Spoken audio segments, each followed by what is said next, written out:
Hello, Wizards. Welcome back to this week's edition of the Wizard Weekly News. I'm Hayden Scott. And I'm Alyssa Harris. We hope you had a great 4-day weekend last week. Hey, Hayden, do you know who has the top-ranked wrestling team in the state? We do! And do you know who could be the first school in the history of Colorado wrestling that could have two four-time state wrestling champions at the same time?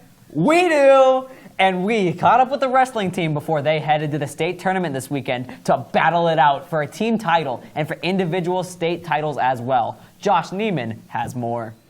Our varsity wrestling team here at Windsor wrapped up the regionals meet last week with 9 regional champions and is now competing at the state championship meet down in Denver at the Pepsi Center.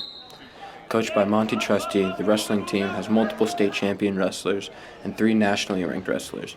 Among them are 2 wrestlers who both have the opportunity to win state 4 times throughout their high school career.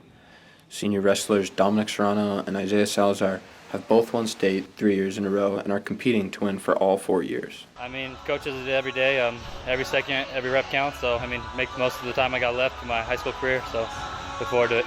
I tend not to think about it, kind of take the state tournament out of perspective and kind of just focus on what I have coming up and, just the level of competition I have. It's just crazy from what it's going to be at the state tournament, so, coming in with a lot of confidence.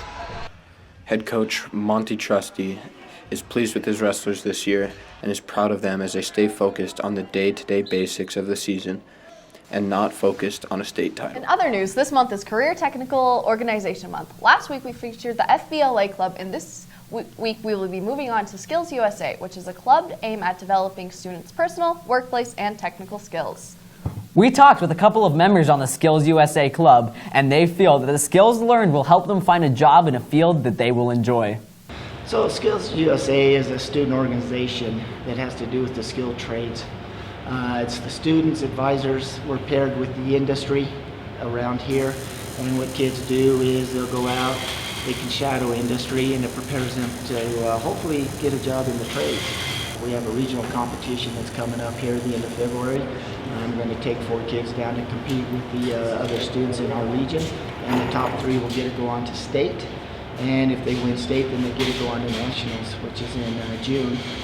Charlie, who's going to be doing our welding here, he's been coming in Saturdays practicing, and same with the other kids. They get coming in after school, before school on their off blocks, as well as some Saturdays to gear up for this regional competition. And hopefully we'll finish in the top 3 and head on to state.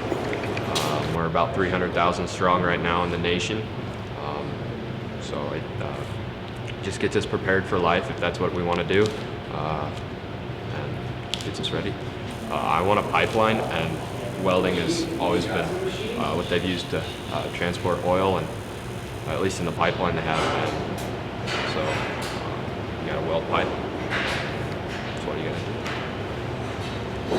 What do you enjoy most about SkillsUSA? I love welding.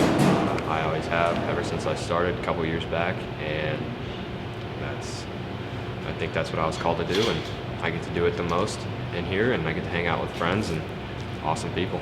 SkillsUSA empowers its members to become world-class workers, leaders, and responsible American citizens. SkillsUSA improves the quality of our workforce through the development of framework skills that include personal, workplace, and technical skills. Tomorrow, the high school will be hosting the Clearview Library Innovation Fair, which will start at 5 p.m. with booths set up in the cafeteria. Willingham Kawamba will be presenting in the auditorium at 6:45, and tickets are $5. William is originally from Mawali, and the Netflix movie The Boy Who Harnessed the Wind is based off of his story. Lastly, the spring sports registration will close on February 27th, so if you plan to participate in a spring sport, make sure to get those registrations in. Thank you so much for joining us this week on the Windsor Weekly News. See you next week, Wizards.